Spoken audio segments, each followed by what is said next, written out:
Sherlock Bones and the Dwarf-Sized League. One day, I went to see my friend Sherlock in his apartment. Once I got there, I saw that he was quite occupied at the moment. So, I decided to leave, but right when I started to leave, he called my name. "Oh, William," he shouted. "You couldn't have better timing. Please come in and have a seat." As I sat down, I saw a rather short and slightly chubby guy sitting on the rocking chair. He seemed in his 50s and 4 feet tops. He was clearly a dwarf. Sherlock continued saying, "Let me introduce you to Jason Wilde. He's here today to ask me to investigate a very interesting case. Mr. Wilde, would you mind telling me the details? I'm most curious to hear them." "Most definitely," said Mr. Wilde, taking a very old and dirty newspaper out of his pocket. It all started with this advertisement. You see, I own a very miniature supermarket which is not doing well at all. I used to be able to hire 3 employees, but now I can barely afford one. Luckily, my assistant, Victor Stark, is willing to be paid in Monopoly money instead of real cash. He says he needs Monopoly money to play Monopoly with his family every night down in the basement, which I find very odd, but I don't mind it. One dreary day, he brought in a soaking wet newspaper and, well, you can see for yourself, he said, handing me the newspaper. "The League of the Dwarf-Sized People. We are officially hiring any man below the size of 4'5" and over 32 years old. The pay is $15 a week, and the work is very easy. If you want this job, apply to Darren Rathaway at 220 Peruvian Torch Drive." Once I handed the newspaper back to Mr. Wilde, I asked him to go on with his story. Victor Stark was the one who gave me the advertisement, saying that I should apply for the job. He noticed that I'm very short or dwarf-sized. I told Victor that I've never ever even heard of the Dwarf-Sized League. He was very shocked about that. "Why, Mr. Wilde, I'm most shocked that you've never heard of the League, especially since you would easily get the job.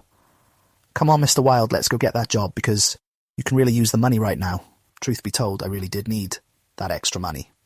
I also knew that Victor was an amazing person, and that I could trust him with anything.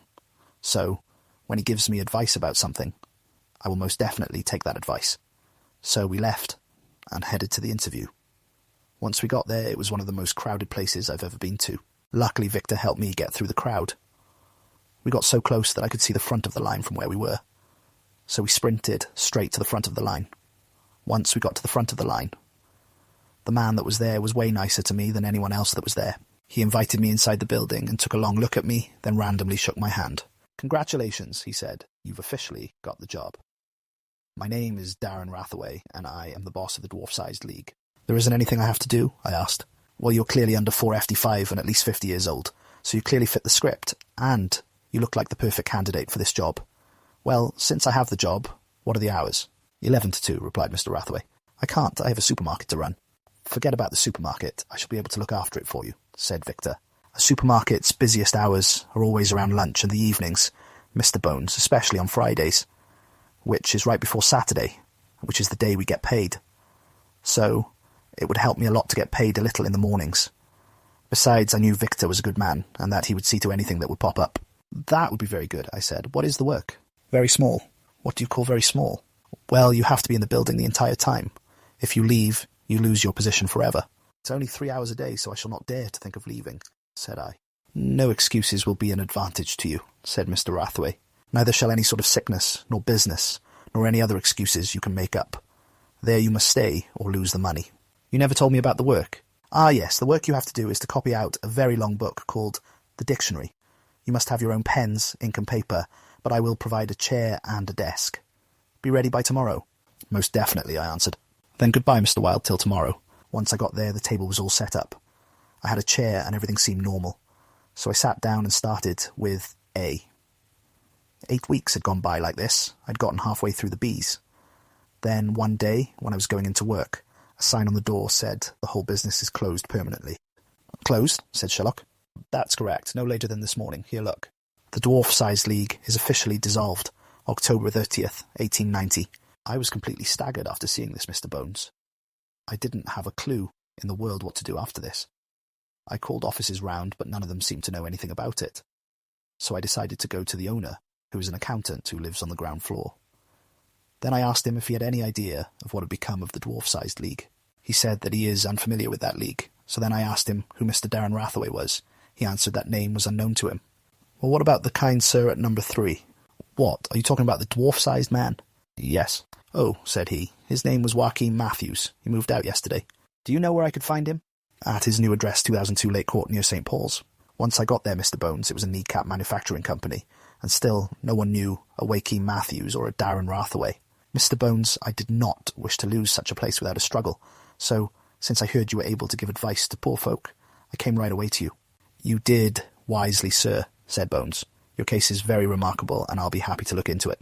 First, I'm going to ask you a couple questions about your assistant. How did he come to meet you? In answer to an advertisement. Was he the only applicant? No, I had more than a dozen. Why did you pick him? Because he would come cheap. What is he like? Dwarf-sized like me, stout and very quick in his ways. Okay, Mr. Wilde, that will do. Let's go, William. Grab your hat and come on. We're going to see a piano concert at the Midtown Square. Once we got there, we saw a sign saying, Mr. Wilde's Supermarket. So then we went up the street and looked at all of the buildings, and then we went back down the street and looked at the buildings. But there were mostly houses. Once we finally got back to the supermarket, Mr. Bones vigorously tapped on the ground, then looked at my knees. He then went up to the door and knocked. Then, instantly, someone opened the door. Sherlock Bones asked him, How do I get to the Strand from here? Third right, fourth left, he answered. Smart fellow, said Mr. Bones. I would say he is the fifth smartest man in London. He's in my judgment. Okay, William, follow me. Mr. Bones, why did you tap on the ground before we walked in? That does not need to be talked about right now. Let's go to the back of the store. Okay, there is a library, a candy store, a video game store, and a toy store. I have reason to believe that there might be a crime in contemplation, Mr. William. I have errands I have to run, so meet me at the toy store at 8:30.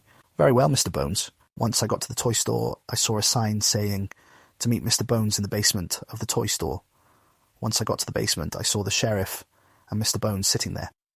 Then I heard a digging sound, and then I saw someone breaking a hole through the basement floor. Then I saw someone poke their head out of the hole. Who stuck their head out of it was the criminal Justin Carter. Right below him was Mr. Magical, the notorious criminal for stealing toys. The sheriff put them in cuffs and then locked them up, and me and Mr. Bones left the scene. Mr. Bones, how did you know that they were going to rob the toy store? I asked. Well, first, when we went to the supermarket, as you know, I tapped my cane on the ground. The reason I did this was because I was checking to see if it was hollow underneath the ground, and concluded there was a tunnel underneath. As it turns out, there was one. It was completely hollow. Then, when we went to the back of the supermarket, I looked at all of the buildings around, and then I saw the toy store. As everyone knows, Mr. Magical loves to rob toy stores. So, I figured out that the toy store was his next target. It was quite an elementary case, my friend. The end.